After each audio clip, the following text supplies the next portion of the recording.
구계명은 무엇입니까? 라는 말씀을 가지고 함께 말씀을 나누고자 합니다. 우리 지난주는 8계명에 대해서 나눴습니다.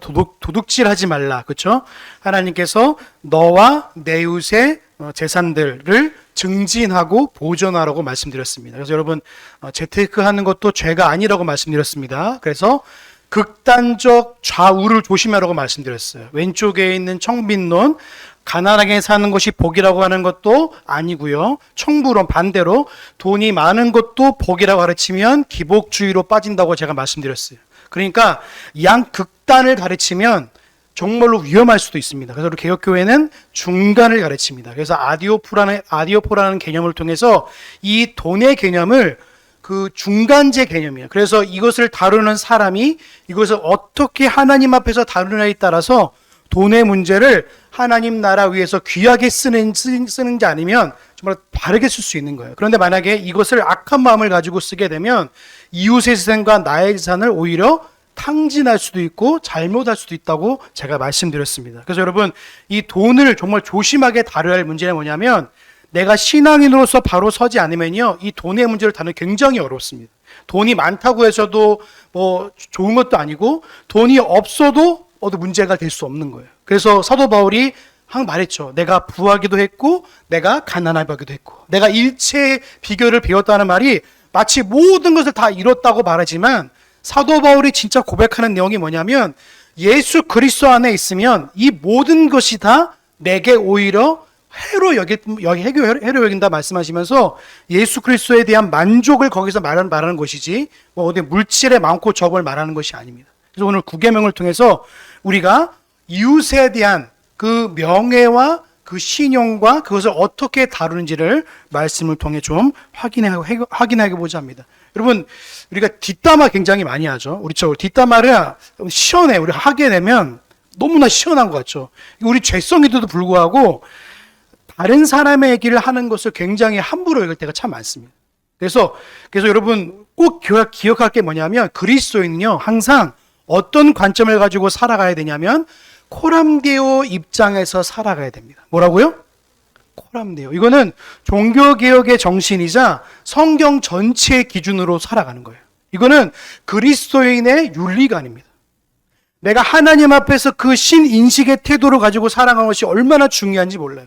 그래서 1계명에서 시작했던 그 중요한 나 외에는 다른 신을 내게 있게 하지 말지니라는 가장 중심적 태도를 통해서 모든 계명들을 바라보셔야 돼요. 내가 하나님 앞에서 내가 말을 하고 내가 하나님 앞에서 돈을 다루고 내가 하나님 앞에서 생명의 문제를 다루고 내가 하나님 앞에서 거룩의 문제를 다루는 것에 굉장히 중요하다는 겁니다. 내가 하나님 앞에 서 있지 않으면요 그 문제를 잠깐만 어디서부터 다루게 되냐면 나 스스로부터 내가 마치 의로운 사람이라는 이런 포장을 하고 나서부터 그 문제를 다루게 되면요 위험하게 될 수밖에 없는 거예요. 제가 말씀드렸죠. 여러분 스스로를 믿지 마십시오.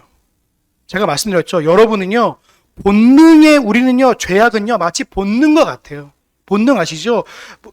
피곤하면 자고 배고프면 먹고 하는 것처럼 본능은요 마치 죄성이기 때문에 내가 본능처럼 내가 무엇인가 한다고 했을 때 그것이 과연 하나님 앞에서 옳은가에 대한 질문을 하셔야 된다는 말입니다. 이렇게 되지 않으면 하나님 앞에서의 삶으로서 내가 끊임없이 주님 앞에 산다는 질문을 하지 않으면 내가 돈부터 1계명부터 오늘 지금 보는 9계명까지 이 모든 문제를 내 주관적인 관점에서 모든 걸 해석할 수밖에 없는 거예요. 그러니까 어떻게 됩니까? 결국에는 재테크도 이것이 우상의 관점으로 섬길 수도 있어요. 돈이 우상이 되는 거예요. 그래서 내가 이 돈을 다룰 때도 내가 하나님 앞에서 이 돈을 하나님 나라와 그 뜻을 위해서 사용한다는 마음으로 헌금하고 교회를 세워가는데 사용되면 참 좋은데 이것을 개인적인 생각으로 이것을 어떻게 할까 어떻게 하면 내가 이것을 할까라는 문제로 생기게 되면 이것부터 문제가 시작되어지는 겁니다. 그래서 여러분 꼭 기억하십시오. 내가 하나님 앞에서의 삶을 시작하는 데 있어서 굉장히 중요한 태도가 여기 있는 것입니다. 여러분 10계명 적용 훈련 혹시 기억나시나요? 총 제가 몇 가지가 있다고 말씀드렸죠? 4가지가 있다고 말씀드렸어요. 첫 번째가 뭐죠? 문자적 적용입니다. 뭐라고요?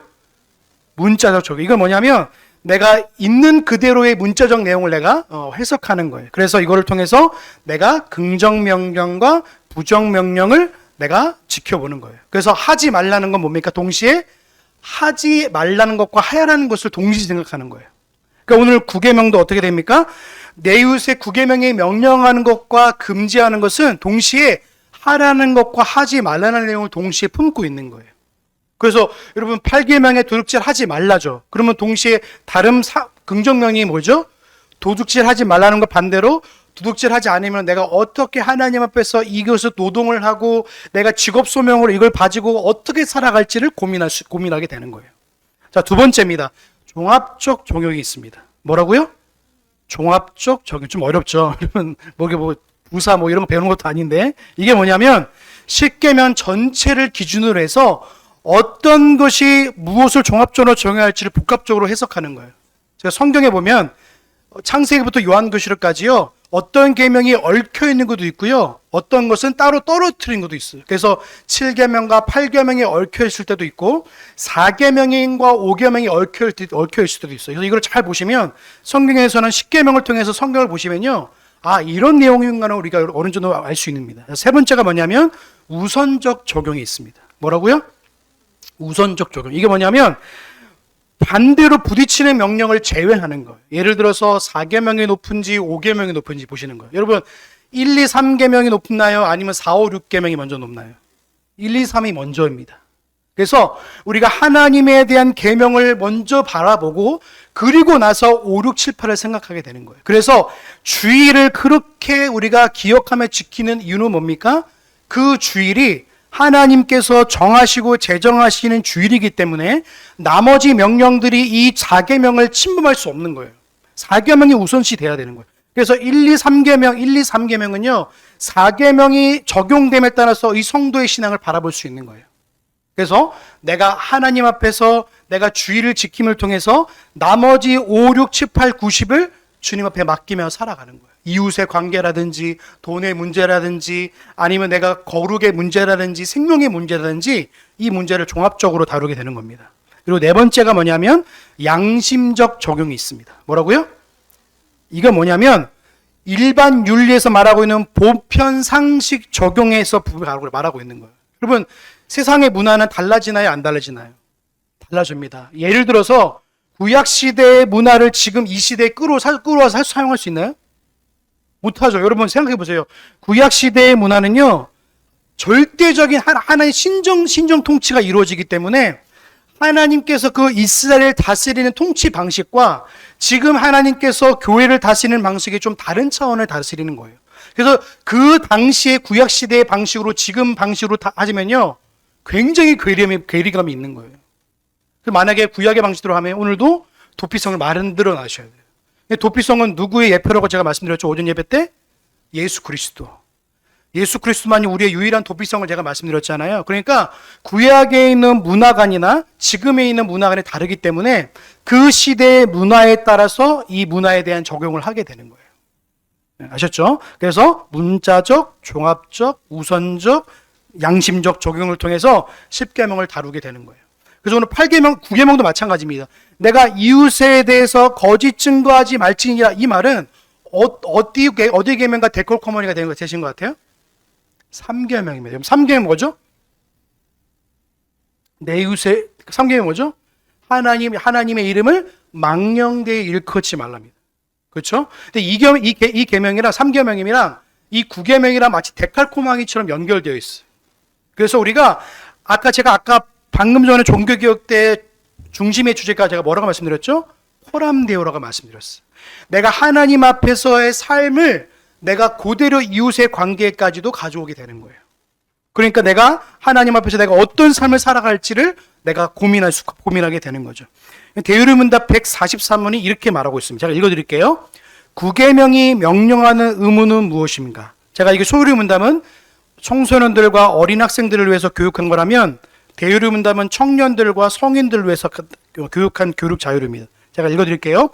9계명이 명령하는 의무는 사람과 사람 사이에 있어 진실과 우리 자신이나 우리 이웃의 명예를 보존하고 증진하며 진실을 위하여 나서서 이를 옹호하며 재판과 정의의 문제에 있어서나 다른 어떤 일에 있어서라도 진심으로 성실하게 자유롭게 명백하게 온전하게 진실함을 말하는 것이며 우리 이웃을 사랑으로 평가하며 그들의 명예를 사랑하며 바라고 기뻐하며 그들의 연약함을 슬퍼하고 덮어주며 그들의 재능과 장점들을 기꺼이 인정하고 그들의 결백을 변호하며 그들의 좋은 소문을 쾌히 받아들이고 나쁜 소문에 대해서는 인정하기를 원하지 않으며 고자질하는 자, 아첨하는 자, 비방하는 자들을 제지시키고 우리들 자신의 명예를 사랑하고 보호하여 필요한 때에 변호하며 합법적 약속을 지키며 어떤 것이든지 참되고 정직하고 사랑스럽고 좋은 평판이 있는 것을 배우고 실천하는 것이라고 말하고 있어요. 굉장히 길죠.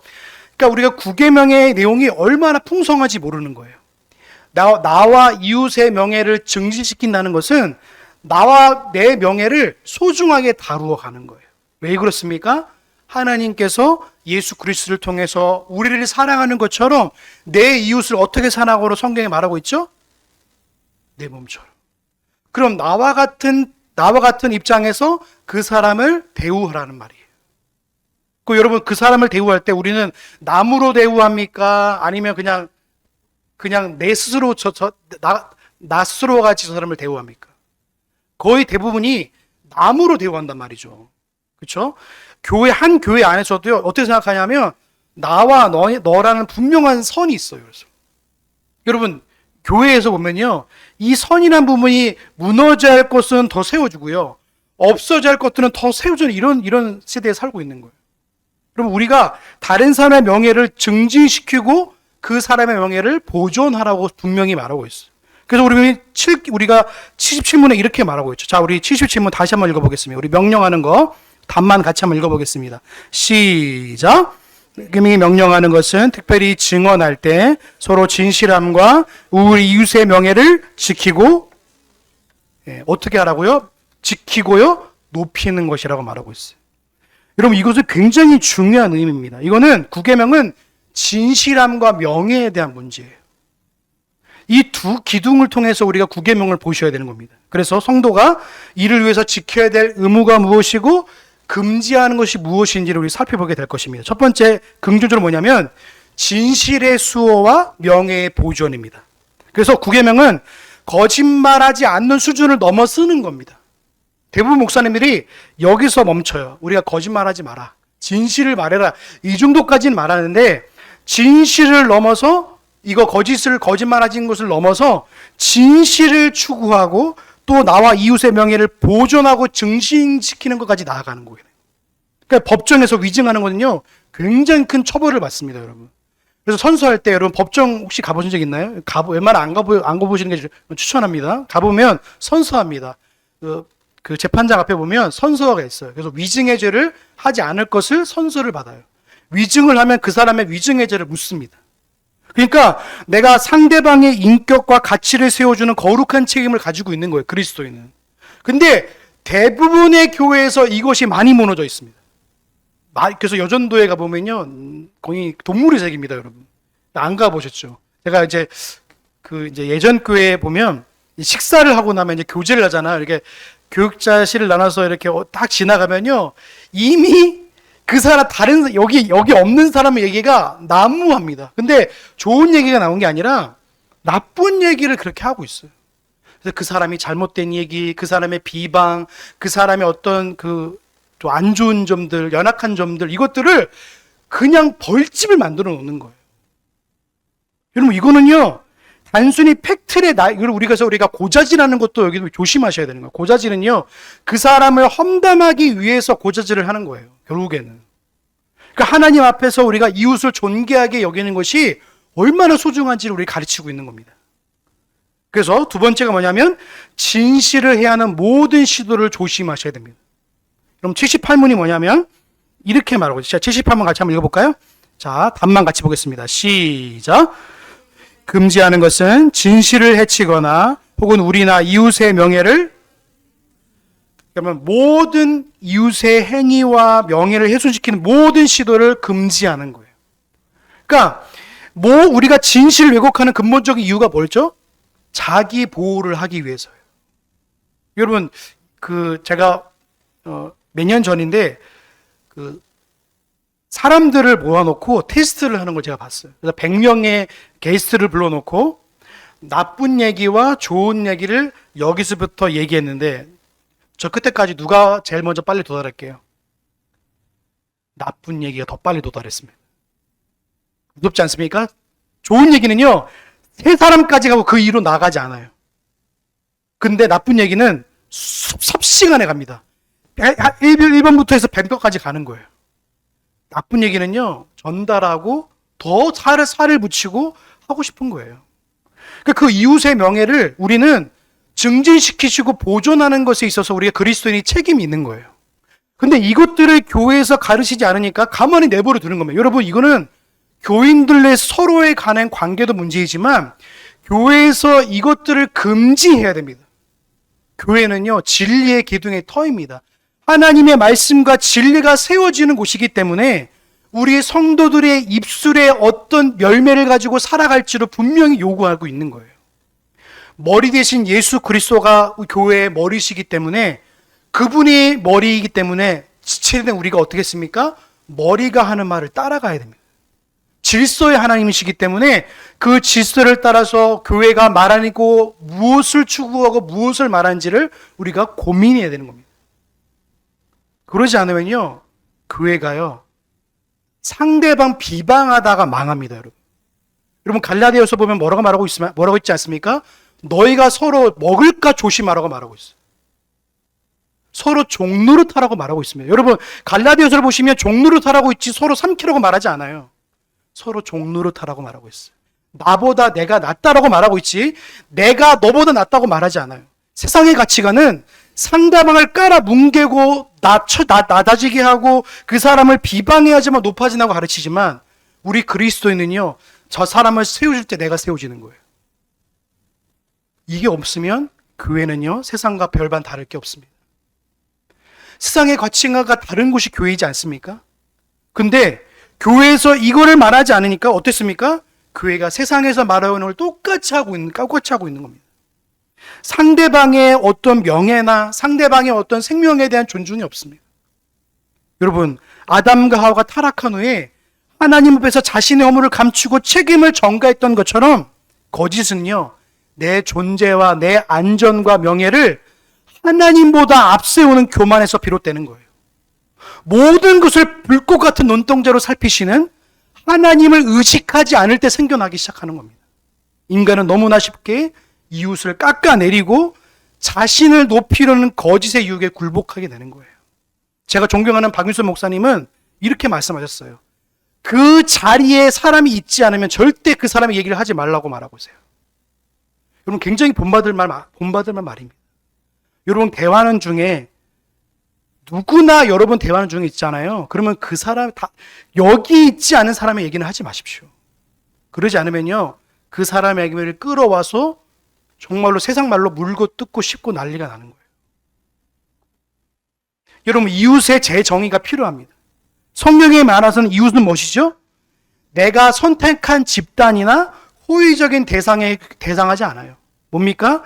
예수 그리스도께서는 어디까지 가셨죠? 선한 사마리아까지 가시는 거예요. 여러분, 이웃은요, 혈통과 종교의 담장을 넘어서 하나님의 형상을 닮은 모든 존재라고 기록하고 있는 거예요.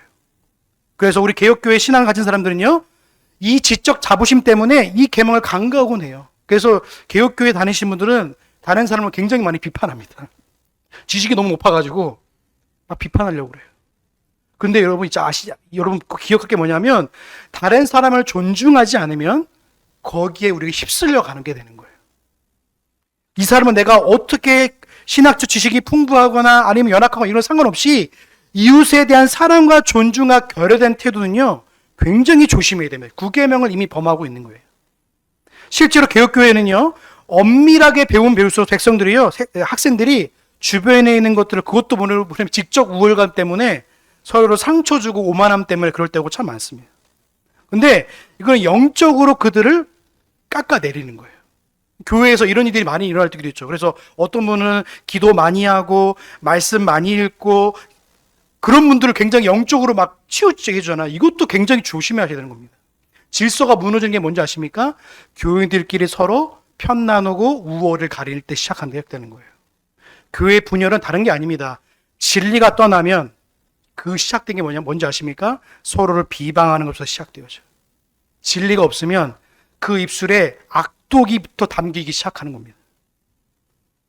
여러분, 거짓의 증거의 뿌리가 뭔지 아십니까? 해하려는 의도가 단순히 악의적인 공격만 뜻하지 않아요. 위기의 순간을 나를 보호하기 위해서 타인을 희생시키는 거예요. 그러니까 그 본능이기 때문에 정당한 과실을 인정하지 않으려는 비겁함이 여기에 포함되는 거예요. 이러한 이웃의 사랑의 원리는 공동체 안에서 하나님 말씀이 어떻게 선포되어 간지를 우리가 문제를 보여야 되는 거예요. 여러분, 하나님 말씀의 왜곡과 교회의 포지가 여기 포함되는 겁니다. 구계명의 가장 위반 중에 하나가 뭐냐면 하나님의 말씀을 왜곡하는 겁니다. 이거는 저를 포함한 목사님들이 들어야 될 말입니다. 성도의 영혼을 오도하고 죽음에 이르가는 영적인 살인이에요. 제가 며칠 전에 어떤 분과 대화하는데 이런 대화를 했어요. 너무 충격을 받았어요. 그분이 말씀을 전하는데 성도들 헌금 많이 하는 사람들을 일부러 설교 시간에 얘기하면서 높여준다는 거예요. 이거는 살인입니다, 살인. 헌금 많이 한 사람들은 마치 잘 되는 것처럼 얘기해주고 헌금을 많이 안 내주면 안 내는 사람에게 뭐라 말하냐면 이 사람은 이 사람들보다 복을 덜 받게 해달라고 기도하는. 이거는 정말로 치졸한 거예요, 목사가. 이런 일들이 한국 강단에서 이루어지는 거예요. 하나님께서 말씀하신 본연의 말씀을 왜곡하는 것은요, 영적인 살인입니다. 오늘 형제교회는요, 복음주의를 인본주의의 틀로 재해석해서 예수 그리스도를 그냥 사회운동가로 해방의 도구로 전락시키는 해방신앙이나 노동신학 위협에 노출되어 있습니다. 예수를 가난한 자를 위한 그냥 혁명가로 규정하는 것은요, 성경에서 말하고 있는 예수 그리스도의 대속적 사역을 부정하는 무서운 거짓 행위예요. 이게 어디서 나타나냐면 통합적 교단이나 이런 기장적 교단에서 많이 일어나는 거예요. 예수 그리스도를 그냥 단순히 해방가, 단순히 무엇인가 우리를 해방하고 사회운동가로 말하는 것은 굉장히 위험한 시도입니다. 바른 말씀의 우리 교회 표지가 뭔지 아시죠? 교회 표지가 뭐냐면 바른 교회 표지는 하나님의 말씀을 바르게 선포하는 거예요. 그리고 성례가 바르게 시행되는 것과 권징이 바르게 시행되는 것이 교회의 표지입니다. 근데 첫 번째 표지가 흔들리고 있습니다. 하나님 말씀을 태만하게 연구하는 것 또한 구계명에 대한 위반입니다. 여러분, 인직시 목사 안수를 받을 때 웨스트민스터 신앙고백서의 표준 문서에 준수하겠다고 하나님 앞에 엄숙하게 맹세하고 한보도 40년 동안 그 고백문을 정독하지 않는 채 직분을 수행하는 장로와 목회자가 있다면 그 자신이 소명에 대한 거짓 증거이자 성도들을 기만하는 행위인 겁니다. 분명히 가르치라고 장로교 목사로 세웠는데 평생 동안 40년 이상 교회를 다녔음에도 불구하고 웨스트민스터에 외자도 들어오지 못하는 장로교의 성도들이 얼마나 많은지 몰라요. 그걸 안 가르치니까 이게 영적인 기만입니다. 설교자가 청중의 길을 즐겁게 하기 위해서 자신의 야망을 위해서 말씀을 자의적으로 해석하는 것은 하나님을 향한 배신인 거예요. 교리적 진실함이 뭔지 아십니까? 성도들을 구체적인 삶의 현장에서 정직함이란 열매로 나타내야 되는 겁니다. 그래서 삶의 현생의 실천이 뭐냐면 개혁교회는요, 교회 안에서 경건을 뛰어넘는 겁니다. 현대 많은 복음주의 교회들은요, 교회 안에서 성도들을 가둬놨습니다. 그래서 무슨 프로그램을 통해서 교회에 성도들을 가둬놔요. 밖에 나가면 아무 영향력이 없는 그리스도인으로 양육합니다. 그래서 교회 안에 가둬놔서 마치 교회를 벗어나면 안 되는 그런 가르침을 가르치는 거예요. 여러분, 교회를 벗어나서 여러분의 삶의 현장에서 그리스도인으로 사셔야 됩니다. 교회 안에서만 신앙을 강조하면요, 병폐된 신앙을 가르칠 수밖에 없어요. 그래서 목사님들이 이런 걸 하는 거예요. 성도들이 교회 안으로 해야지만 마치 거룩한 것처럼. 이거는 잘못되게 가르치는 겁니다. 여러분, 아브론 카이퍼 제가 계속 말씀드리지만 아브론 카이퍼는요, 그리스도께서 내 것이 아니라는 아무런 어떤 영역도 1mm도 하나님이 다스리는 영역이 없다고 말하는 거예요. 모든 것이 하나님의 다스림에 있다고 고백하고 있는 거예요. 여러분 오늘날 과학적 언어로 보시면요, 하나님의 통치는요 보이지 않는 미시시계인 10의 제곱의 마이너스 43승의 영역까지도 미치는 거예요. 이거는 과학자들도 그 미시 영역까지 가다 보면 아주 세밀한 영역까지 파고들다 보면요, 그 영역까지도 하나님이 함께 하시는 거예요. 하나님이 함께하는 영역이 어느 곳이든지 하나님께서 함께 하시는 거예요. 여러분 머리카락을요, 여러분 나노 분자로 쪼개고 쪼개다 보면요, 사람이 볼 수 없는 단계까지 가보면 과학자가 이렇게 고백했대요.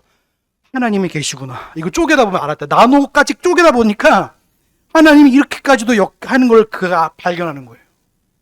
그러니까 우리 인생 속에서 하나님이 어느 곳까지도 함께 하신다는 사실을 자꾸 잃어버리니까 나의 입장에서 아니면 내 생각 입장에 자꾸만 타인을 평가하고 타인을 정죄할 수밖에 없는 거예요. 여러분 꼭 기억하십시오. 모든 삶의 영역이 하나님 주권 아래 있는 줄로 믿습니다. 참된 정직이 뭔지 아십니까? 자기의 실수를 시인하는 진실한 용기에서 비완성되는 거예요. 부모가 자녀에게, 상급자가 하급자에게 자기의 틀림을 인정하고 정중히 인정하는 모습이 아니라 공동체의 명예를 지키는 길이에요. 여러분 주일 설교하기 전에 아내와 다투거나 사소한 일에 분노했던 이런 모습을 보면요, 하나님 앞에서 먼저 회개하지 않고 강단에 서는 것은 위선인 거예요. 바른 신학은 반드시 바른 삶으로 증명돼야 되는 거예요. 만약 지식과 삶이 분리되어 있다면 그 지식은 하나님 앞에서 거대한 거짓말이 되는 거예요. 이 모든 실천의 동력은 우리 자신의 의지가 아니라 하나님이 주신 은혜로부터 시작되어지는 겁니다. 결론을 말씀드리겠습니다. 하나님 앞에서 숨을 인생이 없는 겁니다. 그래서 구계명은요, 우리에게 하나님 앞에서 숨을 곳이 없다는 엄중한 실존적인 진실을 우리에게 말씀하고 있는 거예요. 그래서 타인의 명예와 내 명예를 지키고 존중하는 겁니다. 어디 앞에서요? 하나님 앞에서. 그 성도에게 두려움이 아니라 거룩한 긴장으로 살아가는 거예요. 측량할 수 없는 우리가 위로가 되는 겁니다. 우리는 우리 자신의 의지로만 온전히 결코 온전해질 수 없는 연약한 존재라는 것을 날마다 인정할 수밖에 없는 거예요. 여러분 거짓은요, 거짓이란 정보라는 가면을 쓰고 난무하며 진리가 상대해야 되는 이 시대 가운데에 개혁교회 신앙은요, 우리 세상의 풍조를 거스르는 바른 증거자로 우리를 부르신 거예요. 그래서 우리 이 시대의 정직이 뭔지 아십니까? 자기의 도덕성을 뽐내기 위해서 있는 것이 아니라 진실하신 하나님의 영광을 드러내기 위해서 존재하는 줄로 믿습니다. 이게 그리스도인인 겁니다. 단순히 내가 거짓말하지 않았어 이게 아니라 내가 하나님 앞에서 진실한 하나님의 모습을 다른 이웃들에게 보여주는 것이 그리스도인이라는 사실인 거예요. 이것은 나의 의지로 될 수 없습니다. 그래서 오직 성령 하나님의 도우심과 하나님의 은혜를 구할 수밖에 없는 거예요. 성도는 그래서 나를 의지하지 않는 거예요. 날마다. 누구를 의지할까요? 우리 안에 계시는 성령 하나님을 의지하게 되는 거예요. 여러분 신앙은 감정이 아닙니다. 신앙은 감정이 아니에요. 하나님의 말씀을 따라가는 거예요. 우리의 입술에서 나가는 모든 말과 삶의 궤적이 이웃을 살리고 하나님의 명예를 높이는 진실한 증거가 되기를 주의 이름으로 소망합니다. 하나님은 오늘 그분 앞에서 진실히 행하는 자들을 통해서 당신의 공동체를 진실하게 인도하실 거예요. 그러니까 하나님의 말씀이 진실하게 선포되어지면요, 머리 대신 예수 그리스도께서 그 교회를 진실하게 이끌어 가시는 거예요. 반대로 하나님 말씀이 왜곡되어지면 그 왜곡으로 그것을 징계의 도구로 하나님께서 교회를 내버려 두시는 겁니다. 서로 오해하고 반목하고 싸우도록. 그래서 하나님께서 사도 바울을 통해서 고린도 교회에 계속 말씀하는 게 뭔지 아십니까? 왜 너희는 더 큰 은사를 사모하지 않느냐? 그래서 고린도 교회를 보시면 사랑장이 그래서 나온 거예요. 고린도 교회에서 서로 싸우고 분쟁이 나니까 너는 더 큰 은사를 사모해라. 그게 바로 그리스도의 사랑이다. 그 사랑으로 이웃을 사랑하고 참고 견디고 그 사랑으로 서로 보듬어 주라고 예수님께서 말씀하는데 왜 너는 서로 헐뜯고 서로 싸우고 분쟁하느냐라고 사도 바울이 고린도 교회에게 말하는 거예요. 여러분 우리는 세상 풍조를 따라가는 사람들이 아니라 하나님의 말씀을 따라가는 진실을 추구하는 사람들인 줄로 믿습니다. 그래서 여러분 삶의 모든 여정 속에서 다른 사람의 명예를 귀하게 여기시길 바랍니다. 그래서 뒷담하기 전에요, 그 사람에 대해서 먼저 알아보시기 바랍니다. 저 사람에 대한 오해가 있을 수도 있거든요. 저도 한번 그런 적이 있었어요. 이분이 병을 가지고 있었는데 제가 모르고, 그 사람이 막 그런 것도 모르고 제가 막 그런 한 적도 있었어요. 그러니까 우리가 그 사람의 어떤 형편도 알지 못한 채 우리가 우리 스스로의 생각으로 그 사람을 재단하고 평가하고 정죄하는 것은요, 하나님 앞에서의 분명한 죄가 된다는 사실을 기억하시기 바랍니다. 그래서 우리의 입술을 날마다 재갈을 물릴 수밖에 없는 거예요. 다스릴 수 없는 혀라고 야고보에서 분명히 말하고 있기 때문에 그 사람을 평가하고 재단하고 정죄하기 전에 내가 어떤 존재인지를 스스로 돌아보셔야 돼요.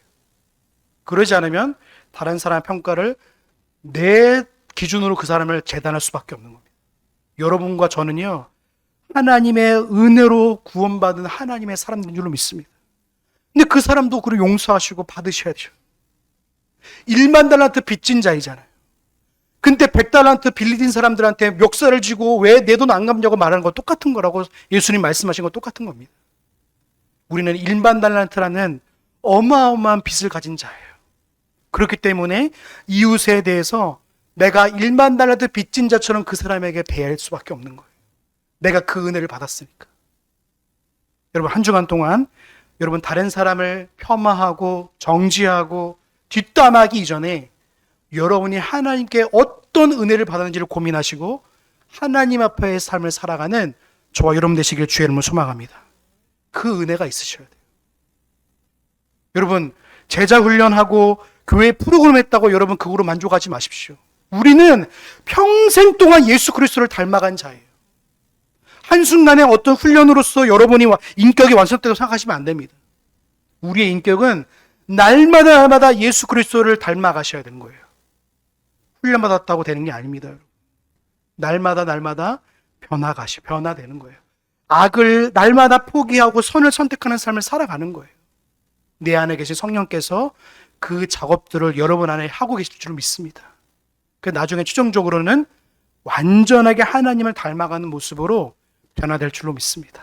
한 주간 동안 거룩한 하나님의 사람답게 다른 사람의 명예와 다른 사람의 귀한 명예와 생각들을 존중하며 한 주간을 살아가는 저 여러분의 삶이 되시길 주의 이름으로 소망합니다.